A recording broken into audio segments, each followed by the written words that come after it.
네, 여러분 고등학교 물리 시간에 패러데이의 법칙이라는 걸 배웠는데 혹시 기억하십니까? 문과 나오신 분들은 기억 못하실 수도 있을 것 같고요. 저도 문과를 나와서 한마디로 정리하기는 조금 어려울 것 같습니다.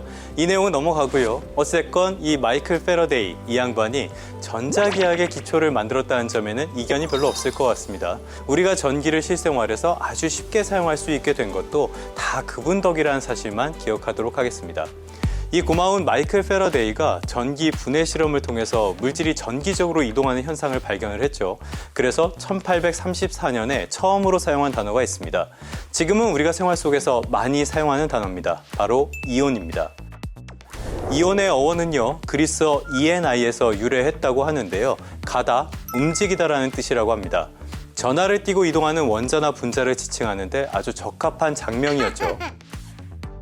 자, 그러면 이 이온에다가 유일한, 특별한이라는 뜻을 가진 영어 단어 유니크를 합쳐보겠습니다. 바로 아이오닉이 됩니다. 맞습니다. 오늘의 브랜드 TMI는 현대차가 차별화된 기술과 디자인 철학으로 만들었다는 전기차 전용 브랜드 아이오닉입니다. 2016년 현대차는 아이오닉이라는 브랜드로 하이브리드 그리고 플러그인 하이브리드 전기차 모델을 출시하죠. 일본 토요타의 프리우스를 따라잡겠다는 아주 야심찬 목표를 내세웠는데요. 이 프리우스는 벌써 1997년에 출시된 하이브리드 차의 원조니까요. 20년 넘게 축적된 기술력, 신뢰도는 당장 넘어서긴 어려운 벽이었을 겁니다. 이 큰 벽 앞에서 아이오닉에 대한 평가는 인색할 수밖에 없었는데요. 아이오닉의 하이브리드 모델은 연비는 프리우스보다 좋긴 한데 생긴 거는 조금 덜 생겼다 라는 조롱 섞인 평가까지 받았고요. 상황이 달라질 계기가 생긴 것은 지난 2020년입니다. 2020년은 전기차 시장에서 혁명의 원년이라고 불리는데요. 첫 번째로는 전통의 자동차 제조사들이 전기차로의 전환을 선언했고요. 두 번째로는 전기차 판매량이 폭발적으로 증가했습니다.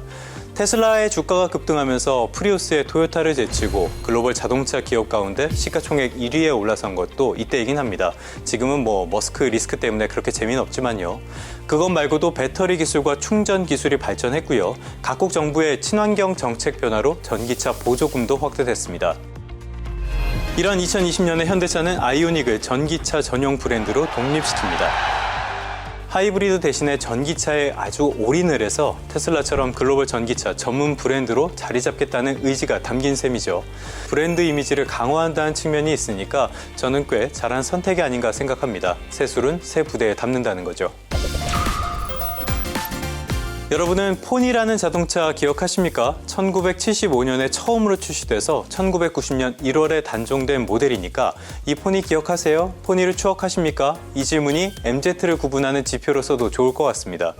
저는 어렸을 때 포니 택시가 많았던 기억이 있습니다. 그냥 길가에 많이 굴러다녔는데요. 당연히 타봤던 기억도 있으니까 기억적으로도 연령적으로도 저는 확실히 MZ세대와는 상당한 거리가 있죠. 어찌됐건 1975년 12월에 출시된 포니는 100% 독자 개발은 아니었습니다. 그래도 대한민국 자동차 산업의 기념비적인 첫 모델이라고 볼 수 있겠습니다. 수출도 꽤 괜찮았어요. 그래서 현대차를 글로벌 자동차 브랜드로 성장시키는데 중요한 역할을 했습니다. 각진 직선형 디자인 그리고 유럽 시장에서 유행했던 해치백 스타일의 포니는 미래지향적인 느낌을 줬다는 당시의 평가도 있습니다. 이 이야기를 왜 꺼냈냐? 후속 모델은 아니지만요. 포니를 오마주한 전기차가 독립 아이오닉 체제에서 2021년에 출시됐기 때문입니다. 순수 전기차 아이오닉5는 포니의 DNA를 계승한 레트로 퓨처리즘 디자인에 늘어난 주행거리, 배터리 용량까지 있고요. 빠른 충전 속도도 자랑합니다. V2L 기능의 편의성으로 독일 그리고 미국 같은 글로벌 시장에서 호평을 받았다고 해요. 그런데 이 V2L 기능이라는 게 다소 생소할 수도 있을 것 같습니다. 비클 투 로드를 말하는데요. 전기차의 배터리로 외부 기기에 전력을 공급할 수 있는 그런 기능을 말합니다. 쉽게 말하자면요. 집에서 사용하는 가전제품이나 전동 공구, 캠핑 장비 같은 것들을 콘센트에 꽂아서 바로 사용할 수 있다는 뜻입니다. 하여튼 2021년 4월에 출시된 아이오닉5는 2022년 월드카 어워드에서 올해의 차를 수상했고요. 2024년까지 글로벌 누적 판매량이 27만 대를 넘었다고 합니다. 아이오닉5가 준중형 크로스오버 SUV를 표방했다면 2022년에 출시된 아이오닉 6는 매끄러운 공기 역학적 디자인의 유선형 세단인데요. 아이오닉 5보다 긴 주행거리와 높은 전비를 자랑합니다. 전비라는 말 다소 어색할 수도 있는데요. 전기차는 연비가 아니라 전비 내지는 전성비라는 개념을 사용한다는 거 알아두시면 도움이 될 것 같고요. Open it up and find space that defies expectation. and spacious. Ioniq 9, built to belong. 최근에 아이오닉의 플래그십 SUV 모델 아이오닉 9이 새로 나왔다고 하는데요. 일단은 디자인이 독특합니다. 보트에서 영감을 받아 매끄러운 곡선을 살리고요. 공기 역학과 미학을 결합한 디자인으로 공기 저항 계수를 0.259까지 낮췄다고 해요. 아무래도 SUV는 공기 저항이 클 수밖에 없잖아요. 차 자체가 크니까요. 그런데 아이오닉 9의 공기 저항은 대형 SUV 가운데에는 가장 낮은 수준이라고 합니다. 그리고 현대차 그룹 전체 전기차 가운데 최대 용량의 배터리를 탑재하고요. 한 번 충전으로 최대 532km까지 주행할 수 있다고 하니까 예를 들어서 지금 여기 서울 상암동 YTN에서 보드를 싣고요. 양양까지 달려가서 서핑을 즐기고 그 다음에 충전 없이 회사로 복귀해도 배터리가 충분하다는 이야기가 됩니다. 가장 눈에 띄는 장점은 공간과 편의성이 아닐까 싶은데요. 2열뿐만이 아니라 3열도 넉넉한 공간을 제공하면서 불편함 없이 타고 내릴 수가 있고요. 2열을 180도 돌리면 마주보고 앉을 수도 있다고 합니다. 또 운전석과 조수석 사이에 있는 수납함을 2열에서도 열고 닫을 수가 있어서 활용도가 상당히 높을 것 같고요.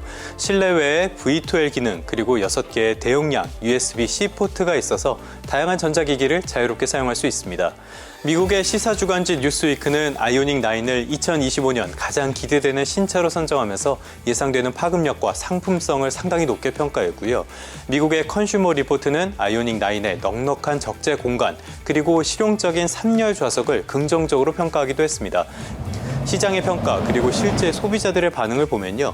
테슬라가 주도하고 있는 전기차 시장에서 현대차의 입지를 강화할 것으로 전망되고요. 테슬라 모델 X의 강력한 대항마로 자리 잡지 않을까 기대됩니다.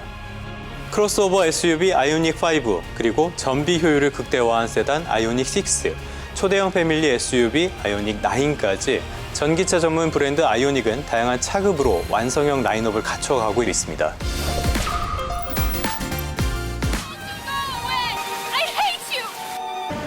둘이 뭐해? 어머 깜짝이야. 하긴 뭐래 우리가. 시원해. 집보다 낫네. 아이오닉이 뒤바꾼 세상.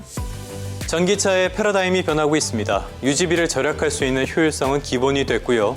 운전하는 방식을 바꾸고 여행하는 방식을 바꾸고 생활하는 방식까지 바꾸고 있습니다. 타는 것이 아니라 사는 공간으로 변신하고 있는 전기차. 오늘의 브랜드 TMI 아이오닉이었습니다.